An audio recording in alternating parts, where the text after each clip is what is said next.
આજે તારાંકિત પ્રશ્ન ક્રમાંક 165 થી મેં સરકારને એક પ્રશ્ન પૂછ્યો હતો। જો કે આ મારો પ્રશ્ન સમયના અભાવે ચર્ચામાં આવ્યો નથી, એટલે ગૃહની અંદર ઊભા થઈને આ પ્રશ્ન બાબતે કોઈ ચર્ચા થયેલ નથી। પરંતુ સરકારનો જે જવાબ આવ્યો છે એ જવાબ ઉપર ગુજરાતની જનતાનું ધ્યાન દોરવા માગું છું કે મેં એવો પ્રશ્ન પૂછ્યો તો હું વાંચી સંભળાવું છું કે ખેતીવાડી ઉત્પન્ન બજાર સમિતિ એટલે કે માર્કેટિંગ યાર્ડ બોટાદમાં પોતાની જણસ વેચવા આવતા ખેડૂતો સાથે જણસીના ભાવમાં ભાવફેર થાય છે તે હકીકતથી સરકાર વાકેફ છે કે કેમ? આ સંસદીય ભાષા છે, શુદ્ધ શિષ્ટ ભાષા।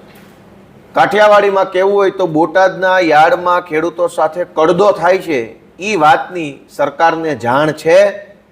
તો સરકારે મને લેખિતમાં આપેલું છે કે ના, અમને કાંઈ ખબર જ નથી।